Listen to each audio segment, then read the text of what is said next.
Sejam bem-vindos a mais um podcast da Escola de Comunicação aqui do Unifoa durante o Intercom.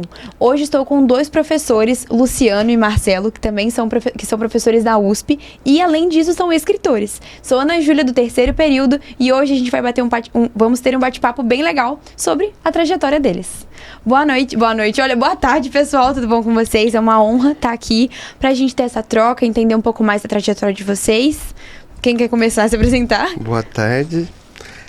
Eu sou Luciano Victor Baus Maluli, sou professor de rádio jornalismo e jornalismo esportivo na Universidade de São Paulo há 22 anos apenas. Caramba! Né? E a gente está aqui com muita honra, né? Aqui em Volta Redonda, queria muito conhecer Volta Redonda. Já passei, mas não tinha parado. Também vim aqui na Unifoa, que está fazendo um trabalho fantástico. Assim, já dá para ver a estrutura e o ânimo de vocês também, de receber aqui também o evento da Intercom. E a gente vai falar um pouco do nosso trabalho hoje, né, relacionado ao jornalismo esportivo. Sim. Principalmente a construção de uma biografia de um carioca, Sim. Que é o Miguel Ângelo da Luz. Eu sou Marcelo Cardoso, sou ligado ao grupo de pesquisa Altejor, que é da USP, né? Aliás, um dos fundadores está aqui, o Luciano. Jornalista também, trabalho com rádio e também com jornalismo esportivo e esporte, né? E sou professor também, né? Hoje eu ministro cursos livres, aulas em lugares tipo SESC, alguma coisa assim. E pós também, e estamos aqui para contribuir de alguma forma, né? Sou um dos autores aí da biografia também do Miguel Ângelo da Luz, e vamos falar sobre isso também. Obrigado pelo convite. Eu que agradeço pela presença. E eu queria saber de vocês como surgiu a ideia de transformar a biografia dele em um livro. Como foi também todo esse processo? Olha, há muito tempo, em 1994, eu estudava em Londrina, no Paraná. E eu sou de uma cidadezinha pequena do interior de São Paulo, que é Piraju. São mais ou menos 250 quilômetros entre uma cidade e outra. E eu peguei o ônibus à noite para passar o final de semana com os meus pais. Só que eu estava louco para chegar e assistir o terceiro lugar que o Brasil, no meu pensamento, ia disputar no Mundial de 1994, na final do Mundial de Basquete Feminino. A hora que eu cheguei em casa, era 3 horas da manhã, liguei a TV Bandeirantes e falei, não, gente, vocês vão ter que esperar um pouco até assim que o Brasil vai disputar a final. E o Brasil tinha vencido os Estados Unidos na semifinal, que era inédito, e o Brasil ia disputar uma final de Mundial inédito contra a China. E eu fiquei impressionado com aquilo, falei, meu Deus do céu. E eu já estava reparando antes, mas principalmente na final, que a gente tinha um técnico ali, que ele era mais jovem que as próprias jogadoras, que a Paula, que a Hortência e tal. Mais ou menos a mesma, mas um pouco mais jovem que ela, em torno de 30 e poucos anos. Eu falei, meu Deus, esse cara é um gênio, tá? E aquilo ficou na minha cabeça, tá? De você, da admiração por aquela pessoa. Foi campeão depois, treinou seleções fora do Brasil e tal. Mais ou menos um pouco antes da pandemia, 2019, quer dizer, quanto tempo depois? Quase 30 anos, mais de 30 anos. Eu um dia estava em casa e eu vi uma entrevista dele na ESPN Brasil. E falei, sabe de uma coisa? Conversei com uns amigos e falei para ele assim, eu vou mandar um e-mail. Descobri que ele tinha uma escolinha que chamava... Oh, meu Deus do céu, Marcelo. Basquete da Luz. Basquete da Luz. E eu mandei um e-mail pro Basquete da Luz e falei assim, Miguel... aqui é o professor Luciano tal, e a gente gostaria de fazer uma biografia com você. Ele falou, tudo bem. Caramba! Vem aqui pro Rio de Janeiro. Tá bom. Que legal. Ali uns dias eu peguei, dali um mês mais ou menos, conversei com outro colega, a gente era em 3, mas esse colega acabou falecendo durante a pandemia. E cheguei e falei assim, vamos pro Rio de Janeiro encontrar com ele? E fomos pro Rio de Janeiro. E o Marcelo não foi, porque o Marcelo estava trabalhando. Foi eu e o falecido professor Valdir. E o Miguel marcou num café lá em Botafogo. A hora que a gente chegou no café, o cara era alto, né? A hora que eu fui conversar com ele, ele achou que era piada. Mentira. Ele falou, olha... Armação. Uma armação. Eu falei, olha, Os eu amigos. não sei e tal. Eu falei, não, comprovei que você era professor, o Valdir. Não, a gente quer fazer uma biografia com você. Tá bom. Ele topou, ficou meio surpreso lá. E logo depois a gente começou essa entrevista, só que daí o que aconteceu? Veio a pandemia. Tá? Agora o professor Marcelo explica. Não, achar legal até talvez mostrar o livro e a foto de quem é também, né? O Miguel, Por que favor. é um técnico, não sei, eu mostro para essa câmera aqui, talvez, Tá de lá. né? O livro, a biografia que é inédita. Ninguém tinha lançado essa biografia, foi uma sacada muito legal do Luciano, que é um dos melhores técnicos, né? Tem os maiores títulos do basquete feminino brasileiro, né? Campeão mundial em 96, onde só a União Soviética e Estados Unidos tinham ganho o campeonato.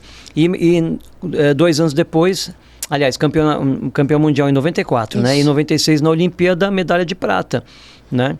Então foram os maiores títulos até hoje que o basquete feminino conseguiu, né? Então a gente falou, pô, o cara merece, né? Com E ele foi certeza. campeão brasileiro. Trabalhou, ele foi técnico do Oscar, que faleceu agora recentemente. Sim. Foi técnico 2 vezes, né? O último técnico do Oscar. Do Oscar. Caramba.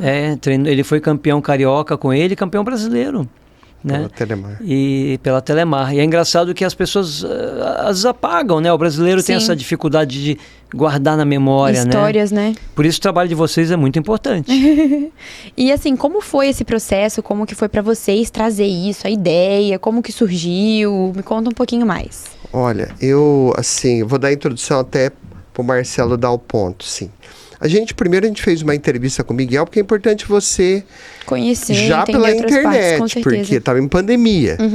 E o Marcelo sempre fala que a pandemia, em vez de nos prejudicar, acabou ajudando, porque todo mundo estava em casa, tal. A gente chegou a fazer mais de 30 entrevistas, algumas não ficaram no livro, a gente acabou descartando, né? E a gente acabou conversando olha só, imagina assim, você quase chorava, assim, porque eu estava entrevistando a Paula, a Hortência, a Janete. Era muita história. O Bernard ligando para você, que é um craque do vôlei e tal, e você fala, nossa, eu sou seu professor, calma, tal. Você ficava até emocionado.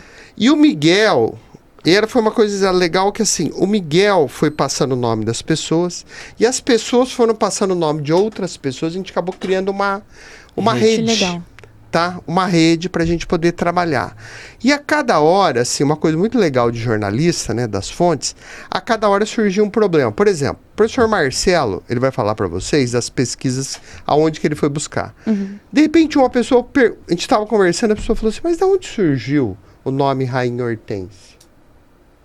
Lá vai o professor Marcelo pesquisar, tá? Então, o que a gente foi fazendo? A gente foi amarrando aquilo ali. Primeiro começando com os familiares, lógico, que eram os mais fáceis de fazer, mas não foram tão fáceis assim, como a gente pensava. E depois a gente foi amarrando essa história, tá? Aí o Marcelo vai contar para vocês como é que ele fez nessas lacunas que a gente teve. É importante ressaltar o que ele falou, a pandemia acabou ajudando, porque assim, até a pandemia, essa cultura do aplicativo de entrevista à distância, ela não existia muito.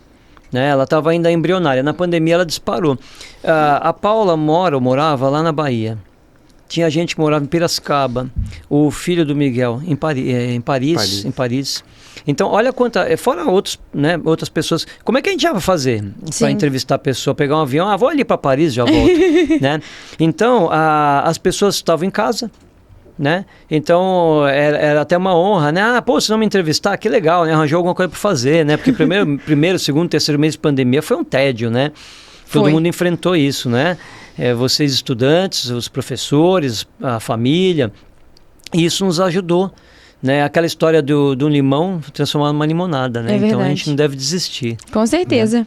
E essa dinâmica continuou. Depois que acabou a pandemia, a gente foi para o Rio. Nós fomos para o Rio 3 vezes, né? 2 para pesquisa, inclusive o arquivo do Miguel, né? Nós fomos à casa dele, abriu o arquivo de foto e tudo. Nossa, que legal. No livro, inclusive, tem um caderno especial só com foto, né? Que a gente montou. Isso ajudou bastante também, né? Porque sem imagem hoje você não vende também, né? Enfim, a dinâmica foi bem essa, né? Entrevistar, muita pesquisa. Uma coisa legal para estudante, quando você pesquisa pela internet, tem que tomar cuidado porque, assim, é muito comum 2, 3, 4 páginas do Google, por exemplo. Você tem a mesma coisa. É um release que vai originando toda uma série de matérias baseadas naquele release. Sim. Aí você tem uma verdade única. E se tiver algo a mais ali, aí você tem que cavar isso, entendeu? Aí você pergunta para pessoas, entrevistas e nós usamos a hemeroteca digital. Jornais até do Rio, o Jornal do Brasil, por Sim. exemplo, dava muito basquete. Na época, né? O Jornal do Brasil que não existe mais, né? Não como já foi um dos maiores do Brasil, né?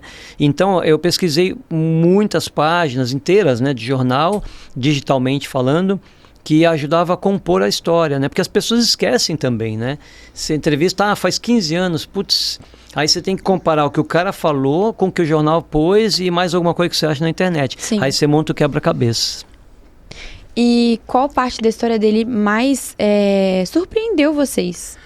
Olha, depois eu vou até completar isso com o Marcelo. Falou, mas assim, o que mais me chamou a atenção e que, assim, que trouxe até uma emoção para quem escreve, depois eu vou falar até para você como é que é a questão de escrever com o uso da tecnologia.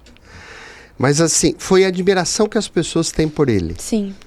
Eu acho que essas partes, elas estão fragmentadas, né, no livro, mas pra gente, que, claro, todo mundo tem sua personalidade, alguns gostam, outros não gostam, mas mesmo aqueles que não, porque a gente entrevistou também o outro lado da moeda, pessoas que não eram tão, que não tinham tanta afinidade com ele. Foi a admiração que as pessoas tinham com ele como profissional. Sim. Então, por exemplo, uma das cenas mais emocionantes da entrevista foi com a Hortência, porque a Hortência, ela disputou os mundiais, né, o mundial, depois ela ficou grávida, né, e depois faltava-se poucos meses ela resolvendo que ela podia ir na Olimpíada. Então ela tinha assim 8 meses, se eu não me engano, para ela poder estar preparada. E ela contou pra gente que todo mundo teve assim, até a morte do Ayrton Senna, disse que esse foi o momento da decisão, ela ia tomar a decisão naquele dia. Só que ela contou pra gente que ela chegou pro Miguel e falou, olha, Miguel, eu treinei, eu tô grávida, até eu estava grávida, tô aqui com o meu bebê, só quem vai decidir que se eu vou pra Olimpíada ou não vai ser você. Nossa. E ele comprou, ela falou, não, ela jogou na minha mão, tá? Então, e outra coisa, a Paula, por exemplo, da Paula falar pra ele, falou assim, olha, o Miguel, ele deu segurança pra gente. Que ele deixou a gente jogar. A gente não era treinado por ele, tá? A gente era um grupo ali, tá? Então, o respeito que ele tinha pelas jogadoras, até hoje ele tem muito respeito, né? Então, assim, foi pra mim a parte mais emocionante do livro e como o autor, né? Um dos autores do livro. Pra mim foi a história de superação dele mesmo. Né, porque vida de professor não é fácil. Ele era professor de educação física, ele, a Mônica, a esposa dele também, né, professora de educação física. Ele chegou a trabalhar em 6 lugares diferentes, né, e no Rio de Janeiro e acho que Grande Rio, né, também. Então, quando ele foi escolhido como técnico da seleção, houve uma rejeição muito grande. Isso é muito legal no livro.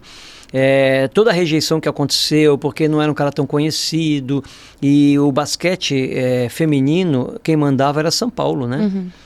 A Hortência, a Paula e todas as jogadoras lotavam estádios, né, ginásios, né, 5.000 pessoas, tinha guerra de torcida, era um negócio assim fabuloso, né, parecido até com o futebol, né, guardado a devida proporção.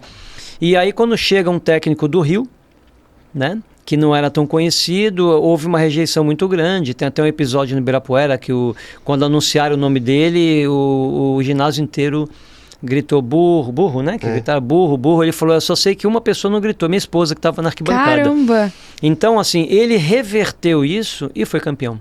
E foi uma história de superação mesmo, né? Por tudo que ele passou. Total superação. Óbvio que o time já era preparado, etc. Mas ele teve essa capacidade de juntar pela amizade e liberdade. E, então foi história de superação também. Não só do time, mas como dele também. E pra vocês, por que a vitória da seleção feminina em 94 foi tão importante? E até hoje pra história do esporte brasileiro? Olha, é tão louco que é um período, né? Que é de 93...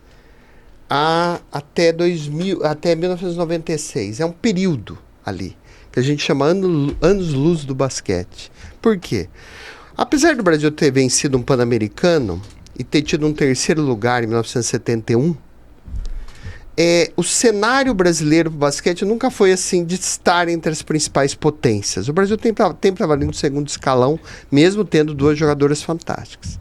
A partir dali, já no primeiro ano, para você ter uma ideia, o primeiro ano, ele foi vice-campeão pan-americano, ganhando na fase de classificação dos Estados Unidos. Nossa. O Brasil perde na final, mas já tinha vencido a seleção americana, no primeira competição. Depois, campeão mundial. E depois, a medalha de prata olímpica, que o basquete brasileiro, nós temos 3 medalhas de bronze olímpicas. Mas nós não tínhamos uma medalha de prata, quer dizer, é a maior conquista do basquete brasileiro, tá? E ele ser a figura ali que vai conduzir esse tudo processo. isso chegar até esse resultado? Logo depois dele, pra você ter uma ideia, a gente ganha uma medalha de bronze de novo com o Antônio Carlos Barbosa, que vai dizer recentemente num podcast, né, que ele pegou mesmo uma seleção que já vinha desse volume do Miguel. Então, quer dizer, uma seleção que não era do nada. Um cara que era professor de escola pública. Veja só a loucura. Ele era professor de escola pública, participou de uma palestra onde convidaram para ele treinar uma seleção infanto-juvenil. Dali 6 meses ele era treinador da seleção principal. Imagine você, tá aqui estudante agora e amanhã, você é a moça que vai apresentar a televisão da FIFA. Seria a mesma coisa. Ou da CBF. É um salto muito grande de pouco tempo. Um salto grande do nada. Imagina assim. Então, esse é o grande... que eu acho que ele é tão importante do meu ponto de vista. Como a vida da gente muda de um dia para o outro. É verdade. E a gente estava conversando muito isso também com os outros alunos dentro da comunicação. Exatamente isso, né? Esse salto. E para vocês, qual foi o momento mais marcante ou emocionante da criação? Do livro? Foram vários. A entrevista, né? Sim. Como ele falou, legal, entrevista a Paula, a Hortência, a Alessandra, né? Que já a seleção ela era dividida com as mais velhas, experientes, e as mais novas, né? Eles juntaram as duas pontas e deu certo. A Alessandra, inclusive, depois ficou até nossa amiga, né? Trabalhamos junto e tudo, foi bem legal. Eu acho que as entrevistas foram bem legais. E o pós, eu acho que durante a divulgação do livro, eu me surpreendi muito. Lá no Rio de Janeiro, no Gurilândia, né? É um clube, né? Clube social. Foram 515 pessoas numa segunda-feira à noite. Então, você fala assim, as pessoas não leem mais, né? E no Sesc, em São Paulo, foram 100 pessoas, né? Então, isso me emocionou bastante. Eu não achei que ia tanta gente assim, por mais que ele fosse um cara legal, conhecido. Nós temos nossa rede também, né? Mas isso foi bem legal, foi muito motivador. E mostra que as pessoas ainda leem, né? Numa terra digital de vídeos e podcast, né? E memes, né? As pessoas ainda leem, né? E para mim foram 2 momentos. Sim. Olha só, eu tenho 56 anos. Nós escrevemos o livro, eu tinha 49 até 54. Olha para você ter uma ideia. Foram 5 a 6 anos, né? E mesmo como professor, você sabe, a gente tem mania de pegar um áudio, pôr para IA e a transcreve para a gente, né? Só que nessa questão não valeu para mim.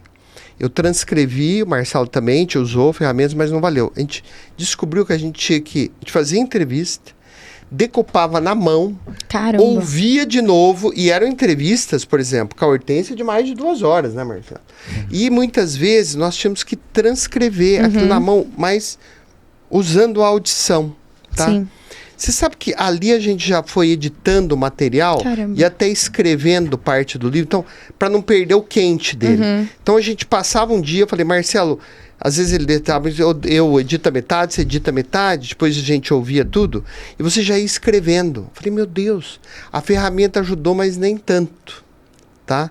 Então, assim, a gente escrevia por quê? A memória da gente, por exemplo, você tem uma conversa comigo hoje, se amanhã você resolve fazer um texto impresso, ainda está quente para você. No segundo dia você já esqueceu um pouco, no terceiro já esqueceu um pouco, no quarto já esqueceu um pouco. Isso diante da parte criativa que você fala como escritor ou como jornalista. Agora, do livro, achei a parte mais interessante, um final que a gente tem que chamar as dicas do Miguel, tá? Legal. Eu acho assim que ele vai falar, se não me engano, 8 dicas que para mim, aquilo ali, até uma ex-jogadora que leu e chegou a conversar comigo, ela falou assim, aquilo ajudou ela a lecionar basquete. Maneiro, legal. Então eu acho que ali foi um ponto que foi legal, sabe? Sim, foi interessante para vocês. E como foi revisitar a história de pessoas tão importantes como a Janete, Hortência?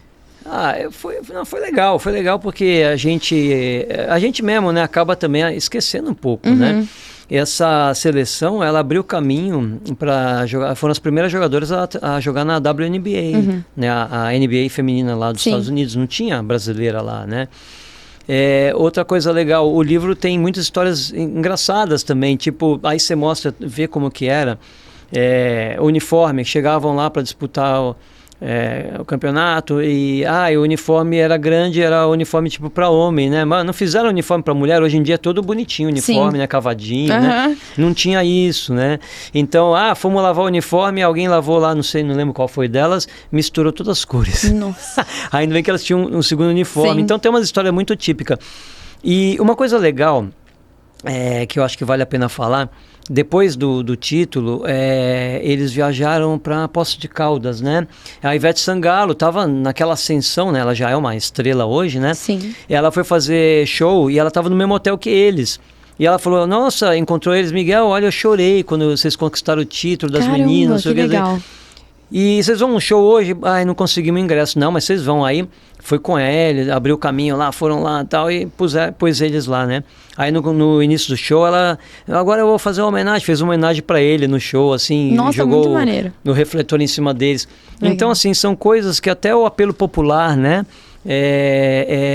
São importâncias que às vezes a gente mesmo não dá. E quando você trabalha tudo isso, você vai enxergando até as bordas, que muitas vezes ficam de fora, né? A gente não percebe. Então, não só o miolo, a coisa importante, mas as bordas são importantes também. E foi o que você tinha comentado, às vezes a gente cai no esquecimento, a gente passa despercebido, só que isso merece ser relembrado, revivido, né? Sim. Bom, para finalizar, pode falar. Você perguntou, eu quero completar, assim, 2 momentos. Sim. A gente pegou uma amizade muito grande com a Alessandra, que é jogadora. A gente encontra com ela às vezes, legal, né? Toma cerveja, assim, isso foi muito legal nessa posição. E eu, completando com o professor Marcelo disse, no momento que a gente estava entrevistando, né? Pensa bem, né? Você, depois de tantos anos de formado, tantos anos como professor, você fala assim, nossa, agora eu sou jornalista. Você sente uma emoção, sim, assim, né? E quando o professor Plínio, né, nos ajudou, porque o professor Plínio da USP, Plínio Martins, considerado a pessoa que mais publicou livros na história do Brasil, tem uma biografia sobre ele. Que legal. Ele nos ajudou e a gente acabou, né, vendo isso pronto, fala assim, nossa, é uma sensação muito assim, fala assim, nossa, como eu aprendi, dá muito mais assim, como eu aprendi, sabe? E como meu valor como jornalista é legal. Por isso, assim, as biografias estão aumentando muito entre os alunos, né? De todos os cursos. Mas no curso de jornalismo, a gente lembra daquele professor lá do primeiro ano, que fala assim, jornalismo é para quem quer escrever histórias, né? E você vê concretizado. Isso é uma emoção muito grande. Imagino. E fazer uma propaganda aqui, né? A gente tem um perfil no Instagram, né? Do Miguel, que a gente até vende o livro também, né? Para quem quiser. @Miguel Ângelo da Luz Biografia. Tudo junto, legal, né?